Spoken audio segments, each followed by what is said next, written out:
He didn't kill out of hatred. He killed out of love twisted by pride. A love story so deep, it drowned everyone in it. Stay till the end. This one will stay with you forever. The night was heavy with silence, a suffocating kind of calm that only a humid summer's end could bring. The city of Baton lay half asleep under a veil of heat, where the air felt thick enough to breathe in sorrow. Rows of identical houses lined the narrow streets like silent witnesses under the dim yellow glow of the streetlights. Among them stood a house that seemed perfect. Trim gardens, polished gates, and the warm glow of lights that whispered of comfort and family. That house belonged to little Minh Kang, a man who had built his life through persistence and sacrifice. That night, a taxi stopped just outside his gate. Kang stepped out, tired yet smiling, his hand trembling slightly as he paid the driver. He carried a small suitcase. His trip to China had ended earlier than expected, and his heart was overflowing with anticipation. He hadn't told his wife that he was returning a day early. He wanted to surprise her, to see her face light up, to feel that warmth of home again. His wife, on Thursday, was 7 months pregnant with their first child, and every thought of her filled him with a tenderness he couldn't express. But as Kang reached the gate, something unsettled him. The lock, it wasn't fastened. His wife was cautious, always locking up before bed. He frowned, dismissing the unease. Perhaps Hung, his closest friend since high school, had visited and forgotten to lock up. Hung often came by to help when Kang was away on business. Kang stepped inside. The garden was still. The only sound was a faint hum of crickets. His chest tightened.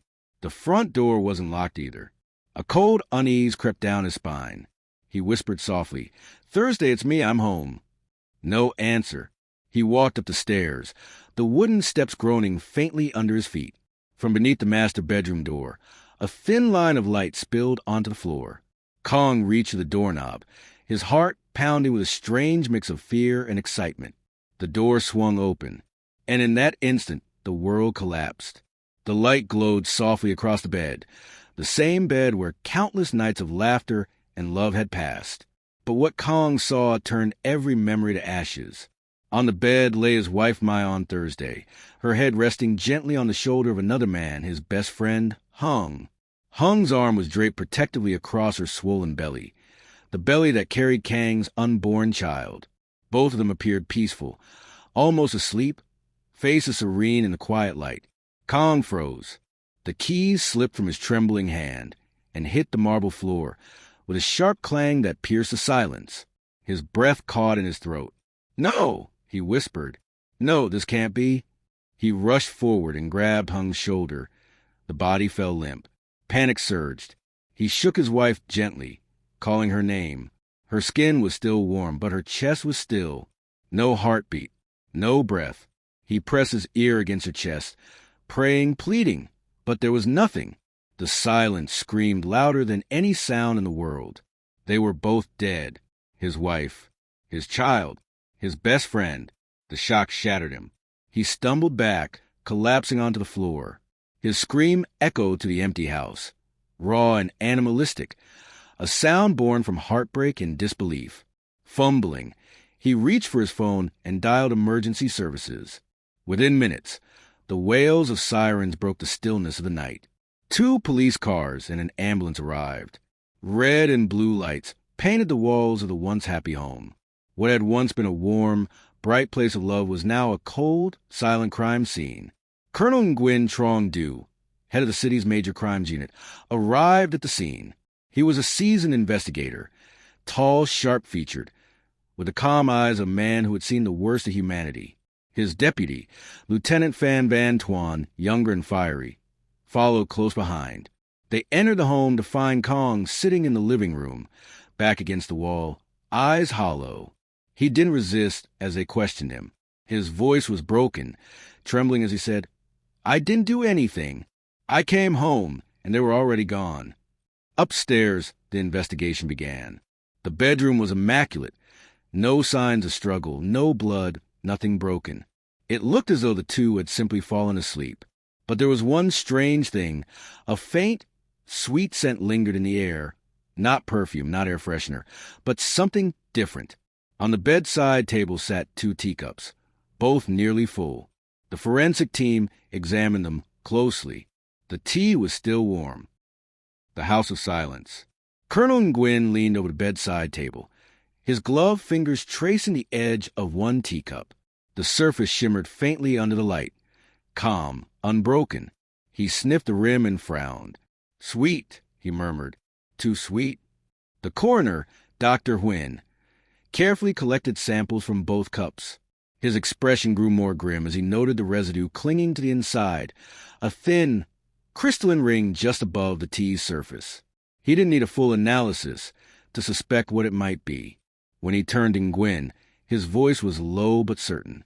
"Poison," he said. "It smells like potassium cyanide." The room went still. Lieutenant Tuan, standing by the window, exhaled sharply. "Then it's murder," he said. "Or a double suicide?" Nguyen's eyes stayed on the bodies. "No signs of struggle, no forced entry," he replied. "If it's suicide, it's a calm one. But people rarely die so peacefully from cyanide." Tuan looked at the couple. Their bodies side by side, faces serene, as though caught in an eternal moment of tenderness. The image felt wrong. Too deliberate. Too composed. "Get the samples to the lab," Nguyen ordered. "I want results by morning." Downstairs, Kong sat motionless, his eyes fixed on the floor.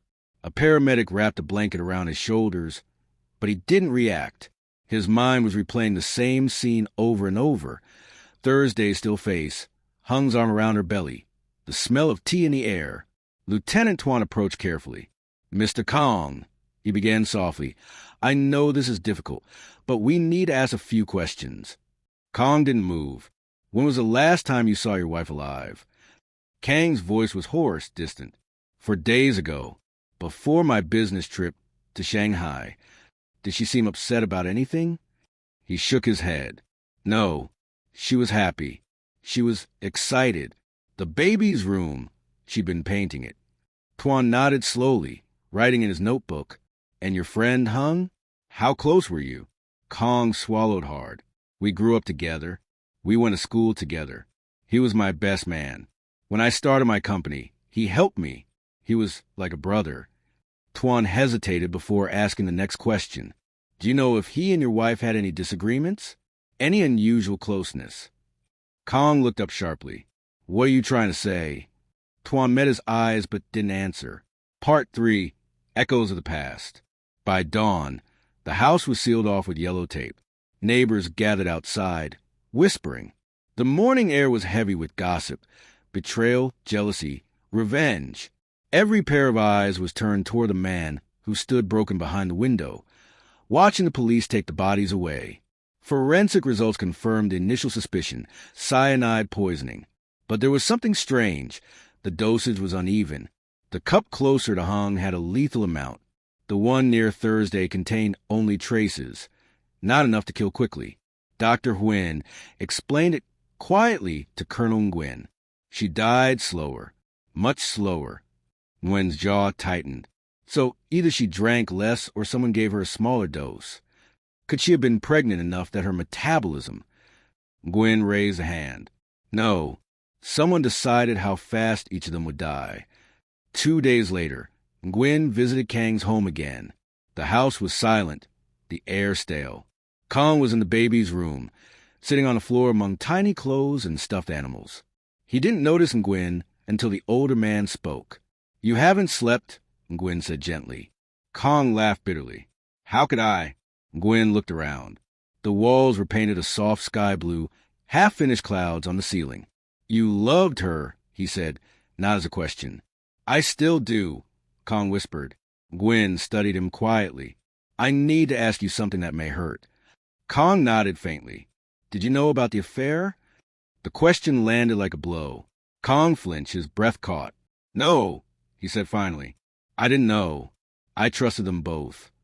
Nguyen didn't press further, but his gaze lingered on Kang's trembling hands.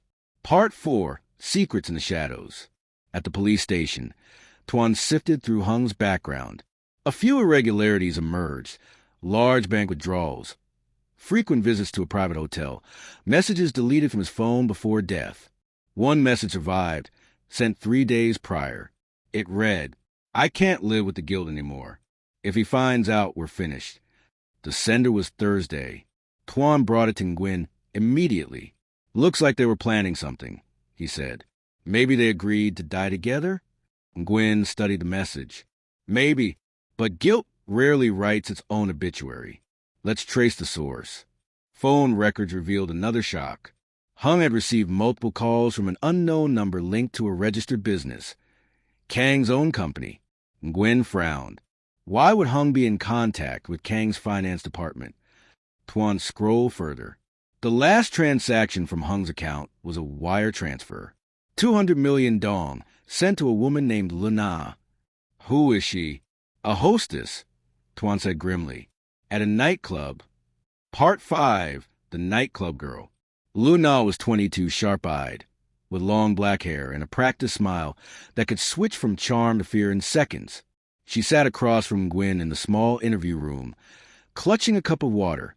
I already told the other officer, she said. Hung came here sometimes. He was generous. How generous? 200 million once, she said, glancing up nervously. He said it was a gift. He said he was in love. With you? She looked away. He said he wanted to run away, that he couldn't stand his life anymore. Nguyen leaned closer. Did he say why? She hesitated. He said he was scared of his friend. He said Kang wasn't who everyone thought he was. Nguyen's eyes narrowed. What do you mean? He said Kang had enemies, that he'd done things, dangerous things. Part 6, the man beneath the mask. As investigators dug deeper, fragments of Kang's business dealings began to surface. On the surface, he ran a legitimate import-export company. But behind closed doors, his finances were tangled. Hidden accounts, unreported revenue, links to a smuggling ring that had been under quiet investigation for months. Nguyen stared at the reports. The pages fanned across his desk.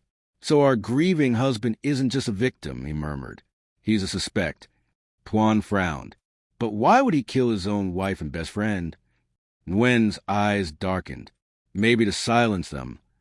He lit a cigarette, something he only did when a case twisted beyond logic. If they found out something about his business, maybe they threatened to expose him. Maybe love turned into leverage. Meanwhile, Kang spent his days wandering the empty house. Every object became a relic of guilt. The scent of his wife lingered on the sheets. The baby clothes folded neatly in drawers mocked him with what could have been. He began to notice small things out of place. A drawer left open, a receipt tucked under a pillow. It was dated 3 weeks before the deaths. A jewelry purchase, a gold bracelet engraved with 2 initials, H and T, hung in Thursday. The betrayal struck anew. He fell to his knees, clutching the bracelet like a wound. But then he noticed something else. The receipt was paid from his company card. Why? Part 7, the twisted knife. Nguyen's investigation intensified. The toxicology report came back with another discovery. Traces of a tranquilizer in Hung's blood, but not in Thursday's. Meaning? Asked Tuan. Nguyen replied slowly. They examined the teacups again. Thursday's cup had fingerprints from both her, and Hung's cup had only hers. Nguyen straightened. She poured the tea. She poisoned him. Tuan blinked. So she killed Hung and then herself? Not immediately, Nguyen said. The smaller dose explains her delayed death. Maybe she hesitated. Maybe she realized what she'd done. But why? Nguyen looked toward the evidence board filled with photos. Because she was being controlled. Someone wanted them both gone, but they needed her to do it. Part 8, the hidden hand. Phone logs revealed that on the night of the deaths, Thursday had received a call from an unknown number at 11:47 p.m., minutes before she died. The signal traced back to a burner phone purchased 2 days earlier, near Kang's office. Nguyen's mind connected the dots. The affair, the poison, the secret finances. This was not about love. It was about fear. Kang had discovered the affair weeks ago. Rather than confront them, he used it, turned it into a weapon. He manipulated Thursday, convincing her that Hung had betrayed her, that he was planning to expose her secret and destroy her future. He gave her the poison under guise of forgiveness tea, a ritual to cleanse guilt. She drank. So did Hung. Only, he never knew what was in it. The weight of shadows. Colonel Nguyen's office was dimly lit that night. A single desk lamp illuminated the stack of reports before him. Photographs, receipts, and transcript of interviews that painted a web of deceit. Outside, the rain fell in slow, steady sheets, drumming against the window like an impatient clock. He had seen every form of crime, greed, jealousy, desperation. But this case was different. It was intimate, slow, methodical, a crime of emotion wrapped in silence. He turned to the wall where the evidence map hung. 3 photos stared back at him. Kong, Thursday, and Hung. The red strings connecting them formed a triangle, the oldest shape in human tragedy. Love, trust, betrayal. Nguyen's cigarette burned to ash as he whispered, he didn't kill them with rage. He killed them with calculation. At the same hour, Kong sat alone in his living room. The television played faintly in the background. The evening news, a story about the investigation that had consumed his life. Reporters stood outside his home, their voices rehearsed with sympathy. The deaths of businessman Minh Kang's wife and his closest friend remain under investigation. The reporter said, authorities have yet to rule out foul play. Kong muted the television. His reflection on the black screen stared back at him, gaunt, sleepless, hollow-eyed. The world saw a grieving husband. But inside, guilt gnawed at his soul like a living creature. He poured himself a glass of whiskey, his hand trembling. The amber liquid shimmered under the light, too similar to the tea that had taken 2 lives. He whispered to no one, you forced me. But even as he said it, he knew it was a lie. Part 10, Echoes and Evidence. Nguyen's team worked through the night. Lieutenant Tuan spread new data across the table. Financial logs, security footage, and phone triangulations. Sir, he said, pointing to a timestamp. This camera near Kang's office caught him leaving at 10:35 p.m. on the night of the incident. His house is 40 minutes away. The call to Thursday happened at 11:47. He could have made it. Nguyen nodded slowly. And the burner phone? Traced to a store near his route home. Cash purchase. No ID. The pieces aligned with disturbing precision. But then came another discovery. A voicemail. Buried in the forensic recovery of Hung's deleted messages was a single, unplayed audio clip, time-stamped 3 hours before his death. Hung's voice trembling. Thursday, I can't keep this secret anymore. He knows. Kong knows everything. He said we'll pay for it. Please, don't go home tonight. Please. Tuan's face paled. That's it. That's the warning. He knew Kong had found out. Nguyen's hands clenched the edge of the desk. And she went home anyway. Why? Because she trusted him, Nguyen said. She thought love could fix betrayal. She thought confession would save her. He looked out the window. She didn't realize she was walking into a trap. Part 11, The Trap. Through reconstructed phone data and bank statements, the story began to unfold with chilling clarity. Kong had discovered the affair weeks before his trip. Instead of confrontation, he waited, watched. He monitored her messages through a cloned SIM card, collecting everything he needed. When Thursday confessed her guilt in a late-night message to Hung, Kong saw his opportunity. He sent her a voice message, calm, forgiving, loving, the same voice she had trusted for years. He told her he forgave her, that he wanted to start over, that there was a way to purify their relationship before the baby came. He told her to prepare tea for both herself and Hung when he returned that night. A tea of reconciliation. He would call her later, he said, to guide her through it. And he did. The call at 11:47 was his voice, whispering words she thought were absolution, but they were instructions for death. Part 12. A House That Breeds Guilt. When the investigators returned to the house, they found something they had missed before, a small glass vial hidden behind a bedroom dresser. Inside, faint traces of powder clung to the sides. Forensics confirmed it. Cyanide. Nguyen stood in the doorway, staring at the spot where the vial had been found. The rain outside had stopped, leaving behind the scent of damp soil and rot. He spoke softly, almost to himself. Every killer leaves a breath behind, even when the air is clean. Downstairs, Tuan discovered a locked drawer in Kang's study. Inside were dozens of printed messages between Thursday and Hung, the same messages Kang had used to fuel his rage. But at the bottom of the drawer was something else, an old photograph. It was of the three of them, years ago, Kang, Hung, and Thursday at a seaside picnic. They were laughing, sunlit, carefree. The innocence of friendship before time twisted it into tragedy. Tuan stared at the image for a long moment before whispering. He loved them both, and he destroyed them both. Part 13, The Confrontation. Nguyen called Kang to the station the next morning. The businessman arrived wearing a black suit, the picture restraint. His eyes, however, betrayed exhaustion. Nguyen motioned for him to sit. The air between them was thick, heavy with unspoken truths. Nguyen began gently, his tone almost kind. "Mr. Kang, you've suffered greatly. You've lost your wife, your child, and your closest friend. I can't imagine that kind of pain." Kang nodded slowly. "You can't." Nguyen leaned forward. "But pain doesn't erase evidence." Kang's eyes flickered. Nguyen continued, his voice steady. "We know about the call. We know you left your office earlier than you said. We found the vial, and we recovered Hung's final message." He slid a small recorder across the table and pressed play. Hung's desperate voice filled the silence. "He knows. Kang knows everything." Kang's jaw tightened, his fingers trembling slightly. Nguyen watched him carefully. "You could have forgiven them. You could have left. But instead, you wanted them to suffer, not violently, but poetically. You wanted them to die believing they were cleansing themselves while you watched from the shadows." For a long moment, Kang said nothing. His breathing was shallow, his gaze fixed on the table.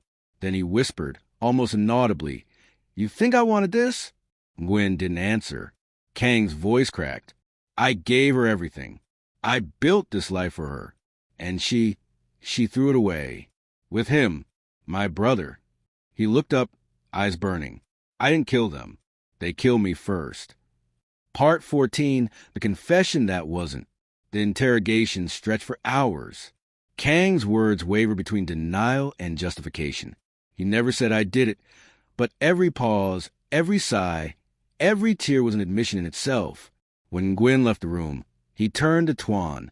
"He won't confess," he said. "Not because he's innocent, but because he believes what he did wasn't murder. In his mind, it was justice." Tuan frowned. "Then how do we prove it?" Nguyen stared through the glass at Kang's hollow face. "We find the one thing he can't manipulate, the truth in her voice." Part 15, The Voice of the Dead. Forensic analysts recovered one last file from Thursday's phone, an audio memo she had recorded hours before her death. Her tone was weary, broken, yet calm. "If anyone finds this, I want them to know I did something terrible. I betrayed my husband. I thought I could fix it. He told me we could start again. He said this tea would cleanse us. I believed him. I believed he forgave me." There was a long pause, the sound of quiet sobbing, but something in his voice that frightened me. "If this is the end, I want my baby to forgive me too." The file ended. Nguyen closed his eyes. The room was silent, except for the faint hum of the recorder. "Prepare the warrant," he said. Part 16, The Fall of Minh Kang. When they came for Kang, he didn't resist. He stood on his doorstep, the early morning sun slicing through the mist, and looked at the officers as though he'd been expecting them. The cameras clicked. Reporters shouted questions. He said nothing. Inside the patrol car, as it drove away, he turned to Nguyen, seated beside him. "Do you have a family, Colonel?" he asked quietly. "Yes." Kang smiled faintly. "Then you'll understand. Love isn't gentle. It's a blade. You don't see the wound until it's already bleeding." Nguyen said nothing. He simply looked out the window, watching the city pass, a city that had seen too many betrayals to remember them all. But this would linger. The trial of shadows. The courtroom was silent, suffocatingly so. A storm gathered outside, casting flashes of lightning through the tall glass windows. Each rumble of thunder seemed to echo the heartbeat of the man sitting in the defendant's chair, Minh Kang. His once impeccable suit hung loosely on him now. Weeks of confinement had stripped away the polish of wealth. The confident businessman was gone. In his place sat a man hollowed out by guilt, obsession, and the cruel symmetry of his own revenge. Across the room, journalists filled every seat, their pens scratching frantically. The words murder, betrayal, poison appeared in every headline draft. Cameras clicked as Kang's eyes wandered across the crowd, landing briefly on an empty seat where Thursday's mother used to sit before she stopped attending. The prosecutor, Ms. Lon, still before the jury, her tone cold but deliberate. "Ladies and gentlemen," she began, "this is not a case about sudden rage or impulsive violence. It is about manipulation. It is about control. It is about a man who chose to destroy not only his wife's life, but her peace, her faith, her dignity, and then called it love." She turned to Kang. He told her that forgiveness could be brewed like tea, that repentance could be swallowed in a cup. And when she trusted him one last time, he watched her die, not with anger but with satisfaction. A murmur rippled through the courtroom. Kang remained still, his eyes fixed on the wooden table before him.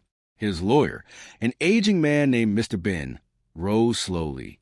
"My client," he began, "is a man betrayed, a man driven beyond the limits of reason by pain most of us will never know. What he did, if he did it, was not out of hatred but heartbreak." The prosecutor smirked. "Heartbreak doesn't buy cyanide." The audience gasped. Part 18, the evidence unfolds. Day after day, the trial became a theater of emotions. The prosecution laid out every piece of evidence with meticulous precision. The vial found behind the dresser, the deleted messages, the phone records, and the damning audio of Hung's warning. Then came the most haunting moment, Thursday's final recording. The room fell into complete silence as her trembling voice filled the air. "He told me it would make things right. He said this was forgiveness.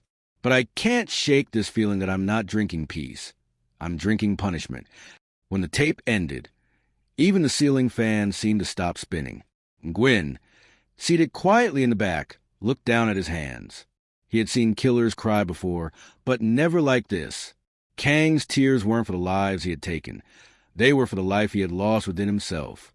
The defense tried to frame the act as psychological collapse, a moment of temporary insanity brought on by betrayal. But the prosecution countered swiftly. "This was no collapse," Lon said. "This was choreography. Every step, every word, every lie was calculated. He didn't lose control. He seized it." Part 19, the public trial. Outside the courthouse, the streets of Hanoi were filled with people holding up signs, some condemning Kang, others pitying him. Talk shows debated his motives. Psychologists were invited to analyze his emotional breakdown.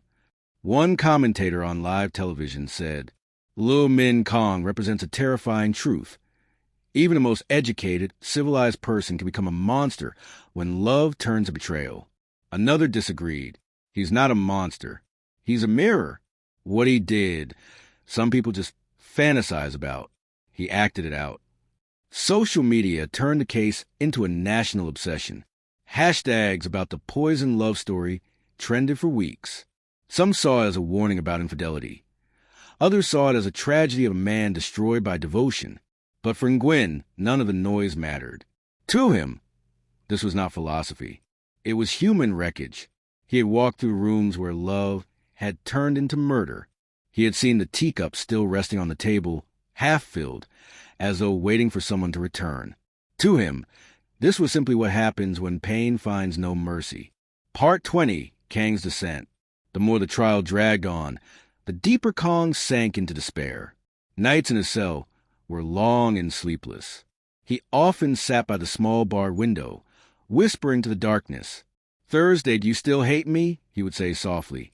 "I did it for us." But the silence that followed was heavier than any answer. Sometimes he saw her in dreams, smiling, forgiving, reaching out. But when he tried to touch her, her hands would crumble into ash. Each morning, when the guards came to escort him back to court, his eyes looked a little more hollow. Part 21, Colonel Nguyen's Reflection. Nguyen wasn't the type to dwell on cases, but this one followed him everywhere.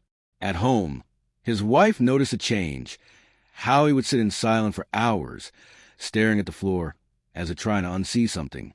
One night she asked, "You've solved the case, haven't you?" Why do you still look so burdened? He answered after a long pause, because sometimes justice feels like cruelty in disguise. She frowned. You mean he doesn't deserve it? No, Gwen said.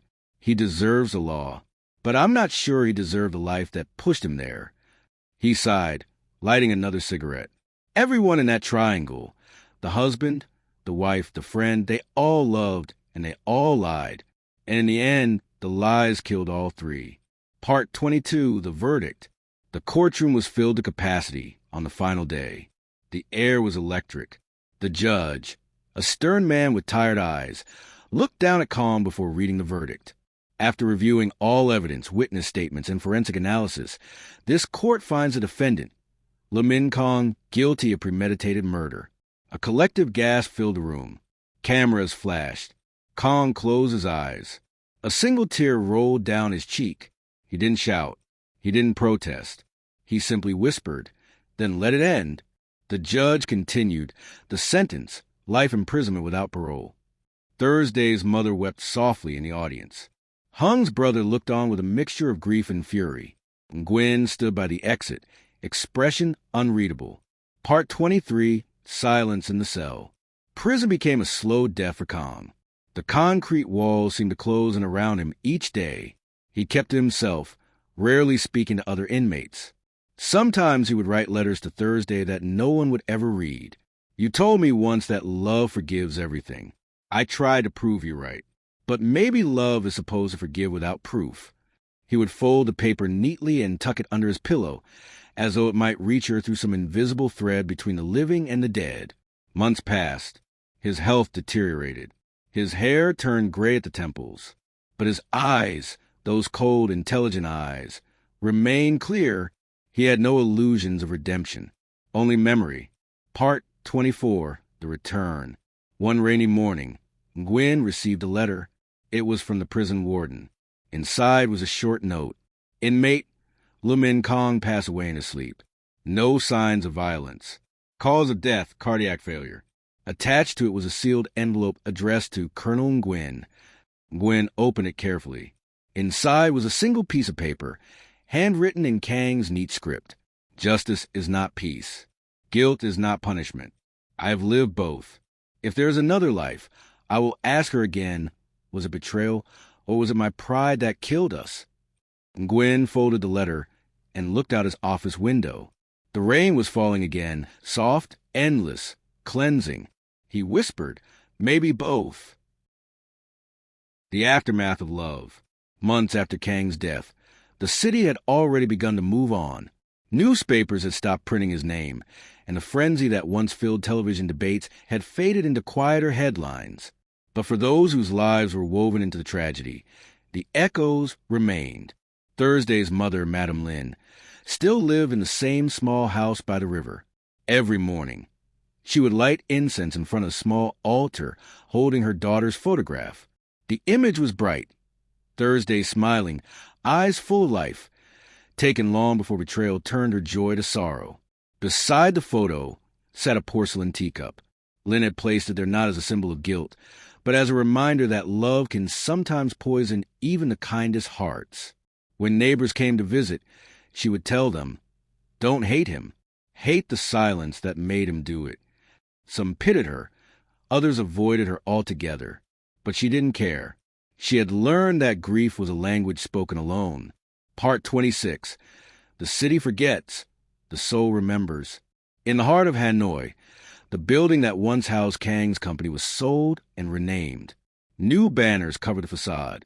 The employees, those who had once admired his brilliance, now spoke of him in whispers, half horror, half nostalgia. He was too intelligent, one of them said during a lunch break. People like that, they think emotion is just another problem to solve. Another added quietly, he loved her too much. That's what destroyed him. They shook their heads, returned to their desks, and carried on. The world of business rarely remembers emotion for long. But in a small corner of Kang's old office, the janitor, an old man who had worked there for decades, found something taped beneath the desk drawer, a photo of Thursday. On the back, written in Kang's handwriting, were the words, "If you can forgive me in death, I will stop haunting myself." The old man said nothing. He folded the photo and buried it under a flowering tree outside, whispering, "Rest now, sir." Part 27, Nguyen's Burden. Colonel Nguyen had thought the case was over, but it clung to him like a shadow. Every night, as he sat in his office reviewing new files, his mind would wander back to Kang's words. Love is a blade. You don't see the wound until it's already bleeding. He tried to forget, but sometimes he found himself rereading the final letter Kang had written. There was no confession, no plea for forgiveness, just reflection, sharp and cold as glass. He wondered what separated a man like Kang from the criminals he locked up every week. Was it education, or simply the way pain found its expression? One night, Nguyen's wife, Mai, brought him a cup of tea. "You're still thinking about him, aren't you?" she said softly. He nodded. "I can't stop." She smiled faintly. "You solve crimes, but you can't solve sorrow. Maybe you never should." Nguyen looked at her and said quietly, "Maybe I'm not trying to solve it. Maybe I'm trying to understand it, because I know how easily it can happen to anyone who loves too much." Mai set the tea down and placed her hand over his. "Then promise me you'll never love me that much." They both laughed softly, but the sound died quickly. The rain outside began again, and Nguyen thought of Kang's house, of the rain that had fallen the night of the murders, as though heaven itself had been mourning. Part 28, the documentary of memory. 6 months later, a young journalist named Anya Vo began work on a feature story for a national documentary channel. Her topic, the psychology of betrayal, lessons from the Kang case. She requested an interview with Nguyen, who reluctantly agreed. When the cameras were set up in his office, she began gently, "Colonel, what do you think drives a person like Kang, a man of wealth, intellect, and stability, to commit something so horrific?" Nguyen leaned back, staring past her for a long moment before answering. "Everyone has a limit," he said. "But the real danger isn't anger, it's silence. People think silence is peace. But sometimes it's where madness grows." Anya looked down at her notes. "Do you think he regretted it?" Nguyen's eyes softened. "Regret isn't the right word. He mourned himself long before he died. The man who committed the murders wasn't Kang anymore. It was what was left of him after love and pride had burned everything else away." When the interview ended, Anya thanked him quietly. Nguyen asked, "What will your title be?" She smiled faintly. "The tea of forgiveness." He nodded once and said, "Make sure people understand. Forgiveness can kill too." Part 29, the sun that never was. In a quiet cemetery outside the city, a new gravestone had been added beside Thursday's. It bore Kang's name, despite public outrage. Thursday's mother had allowed them to be buried near each other. When questioned by the media, she only said, "Because no one else will forgive them, but someone must." Every year, she visited both graves. On one visit, she brought a small white flower and placed it between them. She looked up at the gray sky and whispered, "I forgive you both, but may heaven teach others not to make your mistake." The wind moved through the cemetery like a sigh. Nearby, Nguyen stood in silence, his coat soaked by rain. He had come without telling anyone, just to see. As he stared at the two graves, he noticed something small and strange. A tiny glass bottle, half buried in the mud. Inside, a rolled piece of paper. Curious, he picked it up and opened it. The message read, "For our child, may you never inherit our sins." He folded it gently, placed it back into the bottle, and buried it once more beneath the earth. Then he whispered, "Rest." Part 30, the legacy. Years passed. The case became a study material in universities, a favorite among criminologists and psychologists alike.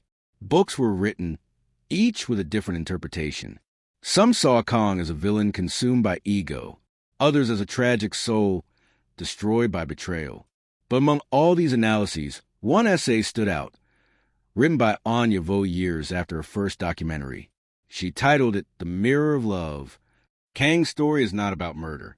It is about how love, when mixed with pride, becomes indistinguishable from vengeance.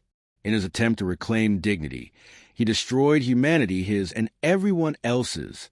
And perhaps the greatest tragedy of all is that he died still believing it was justice. Her essay went viral, reigniting national discussion.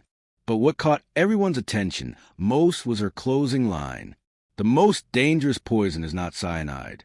It's the belief that our pain is purer than someone else's. Part 31, Nguyen's Visit. 10 years later, Nguyen retired from the force. His hair had turned gray, his steps slower, but his mind still sharp. One evening, as the sun dipped into the horizon, he decided to visit Kang's grave once more. The cemetery was nearly empty. The air was cool, scented with wet grass. He stood before the twin graves, holding a small incense stick. "I thought time would erase you," he said softly. "But it didn't. Maybe that means something." He looked up at the cloudy sky. "People still tell your story, you know. They talk about betrayal, revenge, and justice. But no one talks about forgiveness anymore." He lit the incense and placed it between the two gravestones. The smoke curled upward, pale and fragile against the darkening air.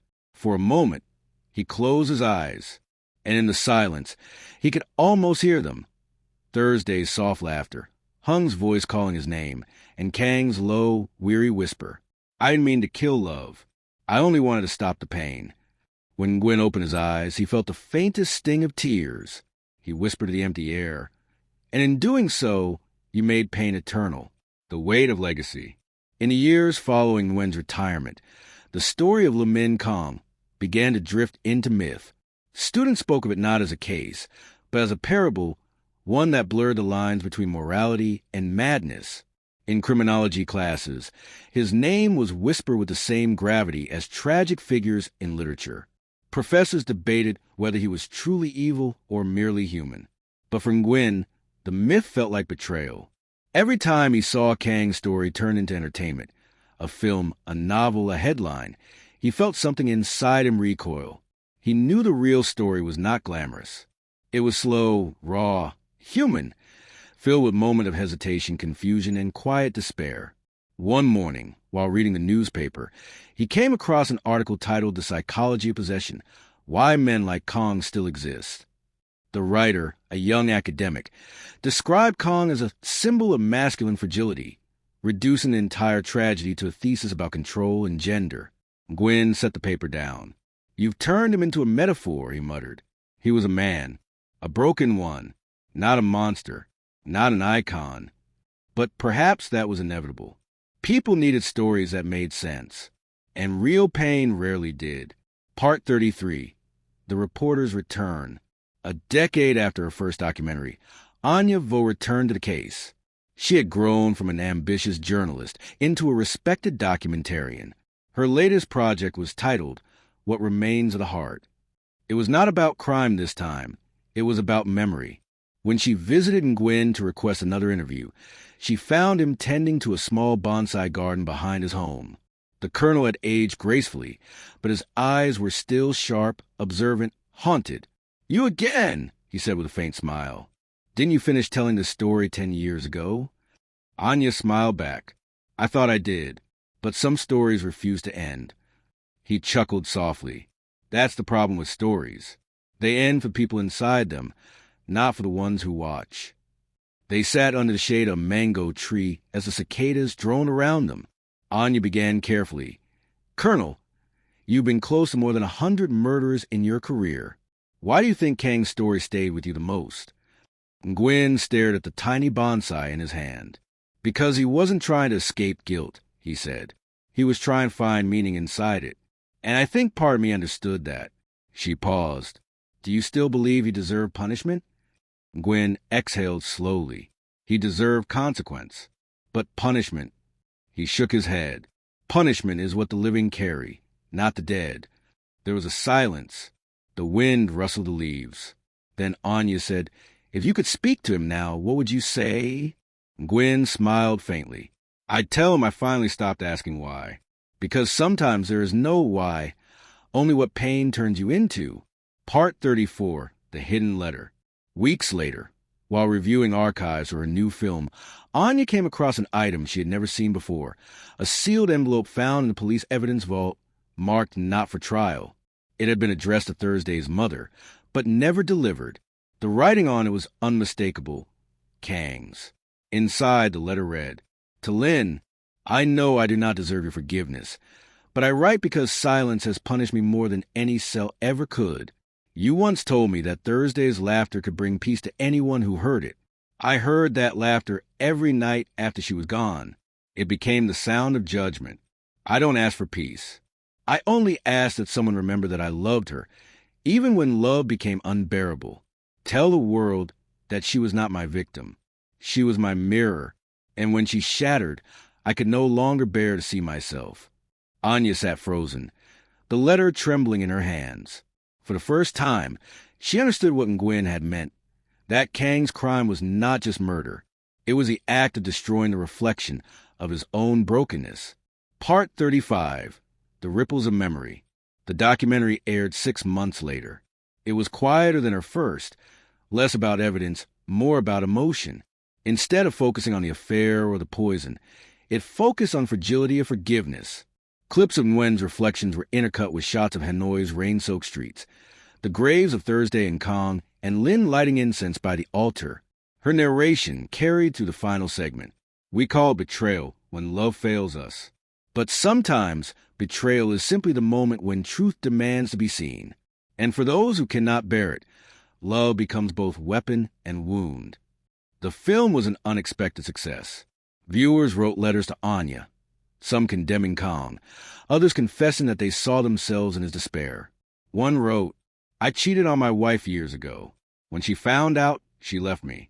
Watching this made me realize I was lucky she left, because not everyone survives love's collapse.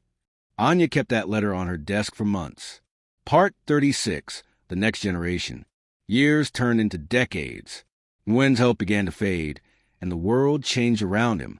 But even as technology advanced and new crimes replaced old ones, young detectives still studied the Kong case as a lesson in human complexity. One of Nguyen's former students, Lieutenant Bao Tran, came to visit him shortly before his final illness. Bao had become one of the leading investigators in the city, known for his calm empathy.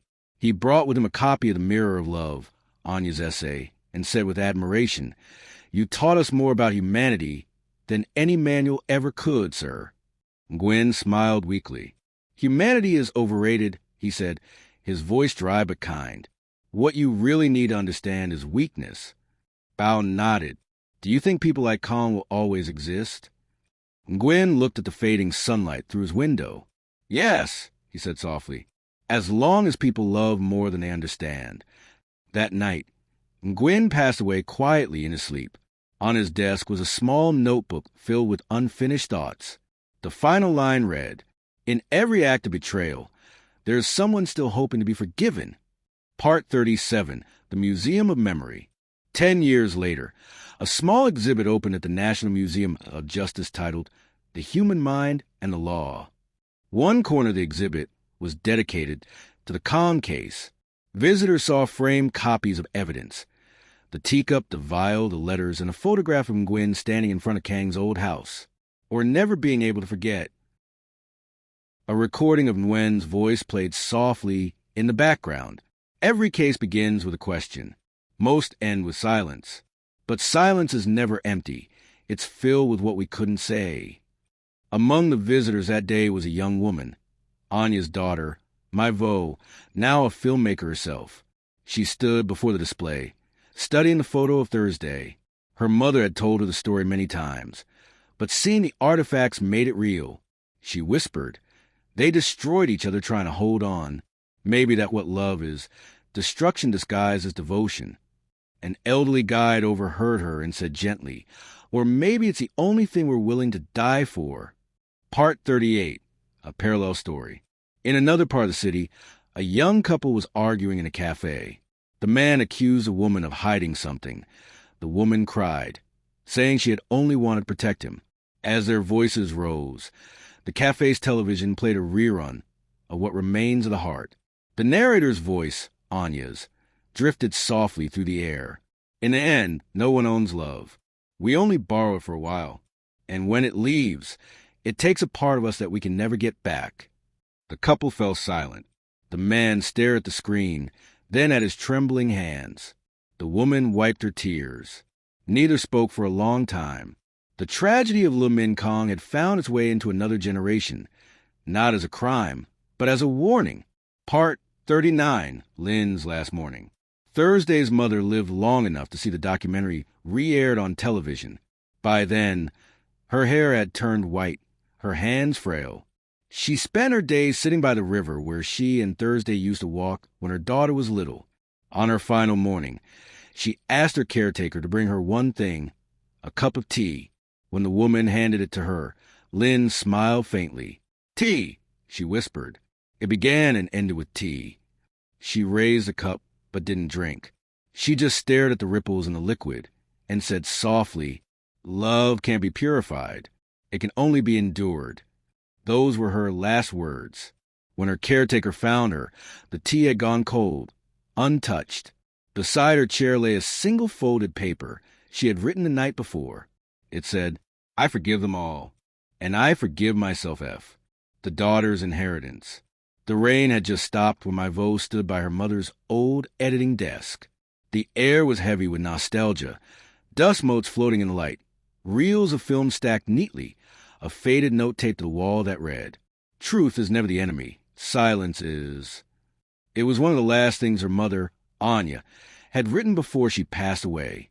Mai had grown up surrounded by stories, framed photos of interviews, old microphones, and the faint hum of her mother's voice narrating documentaries late into the night. But the story of little Minh Kang had always haunted her the most. When Mai was younger, she'd overheard fragments of conversations. Her mother's hushed tones saying, "He wasn't evil, he was lost." And her grandmother's response, "Loss is not an excuse for destruction." Now, as an adult filmmaker herself, Mai wanted to understand what they both meant. That evening, she opened the archive footage of her mother's documentaries, the original interviews and used clips and unseen footage from Nguyen's private recordings.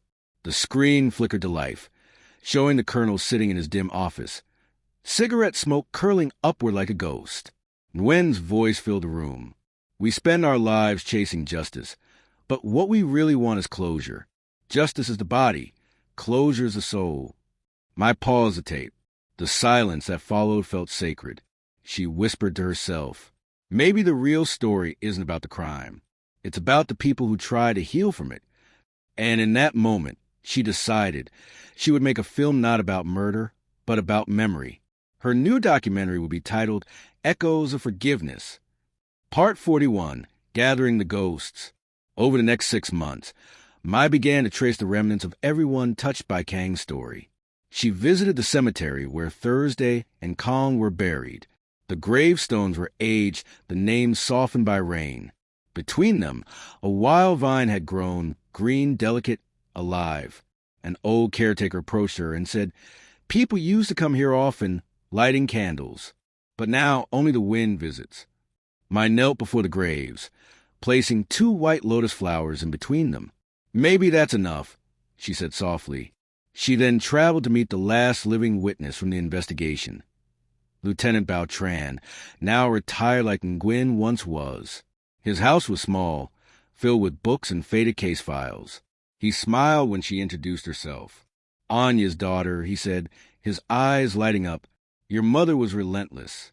She made me see things the police reports never did." Mai asked if he still remembered the case vividly. He nodded slowly. "How could I forget? Some crimes don't fade. They live in your conscience." He told her stories not found in any documentary. About the night of Kang's arrest, the trembling in his hands, the way he looked at Thursday's photograph before being led away. He didn't look like a murderer, Bao said. He looked like someone who just killed himself and had the lost diary. Before leaving, Bao handed Mai a small leather notebook. "I kept this from the evidence room," he admitted quietly. "It wasn't relevant to the trial, but I thought someday someone would need to read it." Inside were fragments written by Thursday, unfinished thoughts, diary entries from the weeks leading up to her death. "I can't look at him without feeling both love and fear. Kang's silence is worse than shouting. He doesn't accuse me. He forgives me. But that forgiveness feels like a rope tightening." Another page. "Hung says we should run away. But where would we go? The world is small when guilt follows you." And finally, the last entry. He told me he'd come home early tomorrow. He said we'd start over. Maybe love can survive anything. Maybe I'm a fool. I closed the diary and stared at it for a long while. The words were raw, trembling with confusion and hope. She felt an ache deep in her chest, not pity but recognition. For the first time, she understood that the tragedy wasn't about murder or betrayal. It was about the illusion of control. Part 43, The Interviews. Mai's documentary evolved into something deeper than she had planned. She began interviewing psychologists, priests, and even couples who had survived infidelity. The central question she asked everyone was simple. Can betrayal ever be forgiven without destroying the soul? Each person had a different answer. A priest said, forgiveness is divine, but expecting humans to give it easily is cruel. A psychologist said, forgiveness is not forgetting. It's remembering without bleeding. A woman who had once cheated on her husband said quietly, forgiveness saved us, but I had to let the old version of me die first. And a man whose wife had left him said, I forgave her the day I realized I loved peace more than pride. These answers shaped the voice of Mai's film.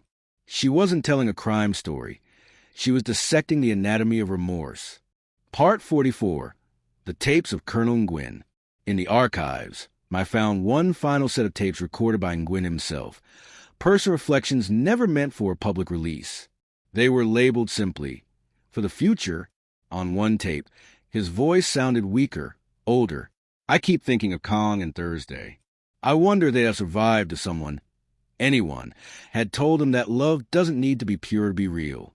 We've taught people to seek perfection in each other, but perfection is merciless. It leaves no room for mistakes, and love cannot breathe in perfection. Another tape. I've seen murderers who wept for strangers, and saints who justified cruelty. Maybe goodness and evil aren't opposites. Maybe they're two shadows cast by the same pain. And the last recording. If someday someone listens to this, remember, when people love, they're always one step away from ruin.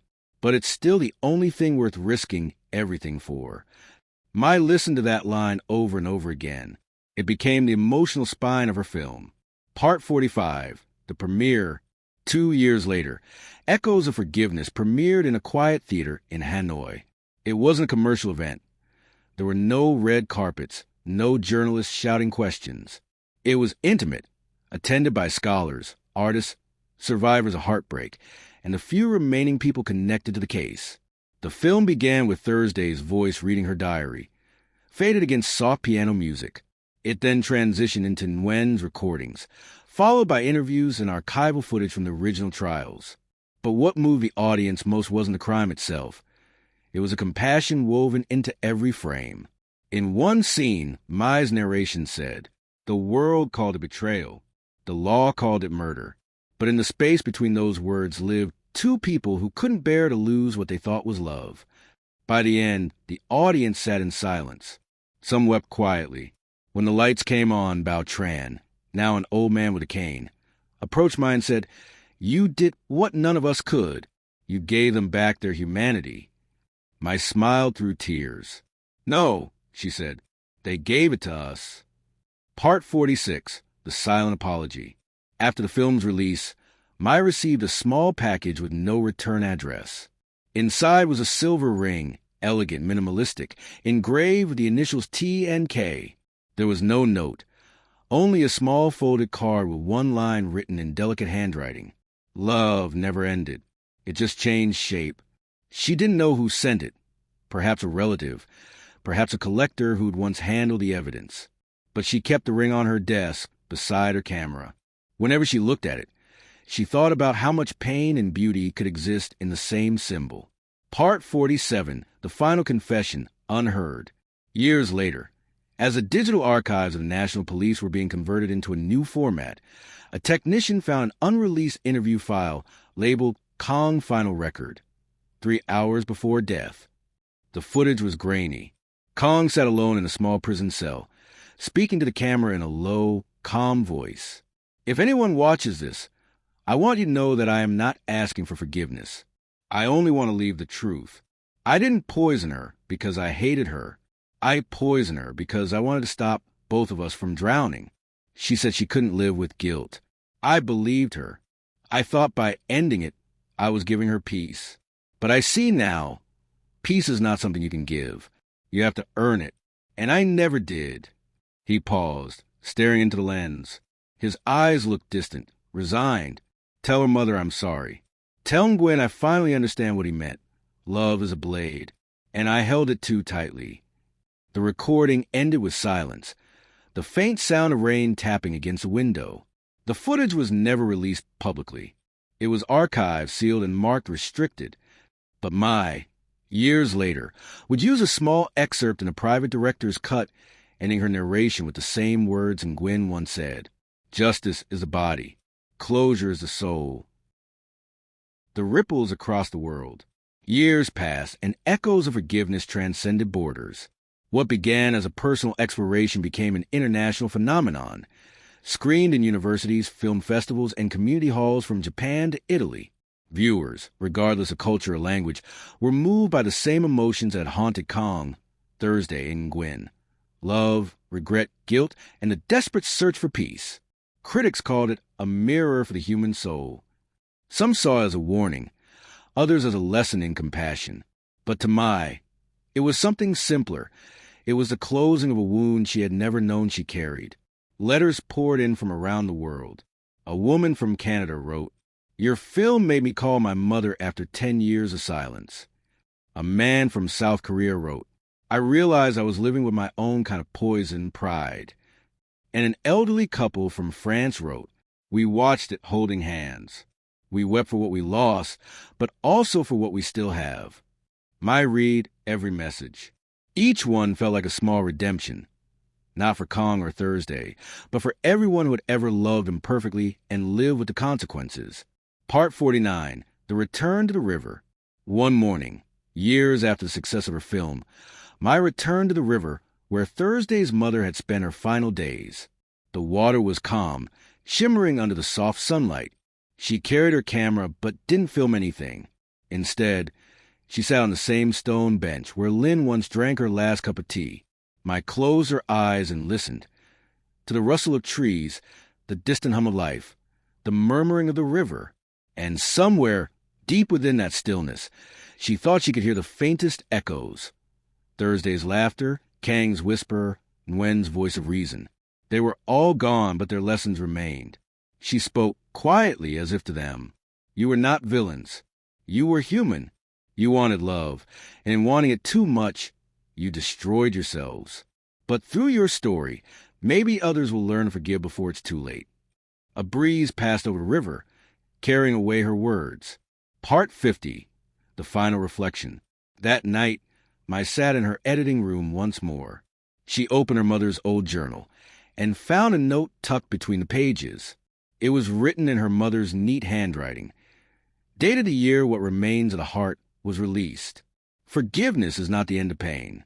It's the decision to live with it, to keep walking even when your heart wants to stop. Mai smiled faintly. She turned on her camera and recorded herself for the first time, not as a filmmaker, but as a daughter continuing a legacy. She looked straight into the lens and said softly, "My mother told stories to understand others. I tell them to understand myself." In the story of Kong and Thursday, we see what happens when silence replaces honesty, when pride replaces love, and when forgiveness comes too late. But maybe it's not too late for us, for anyone watching this. If you've hurt someone, forgive yourself enough to apologize. And if you've been hurt, forgive enough to move on, because holding on to pain doesn't protect you.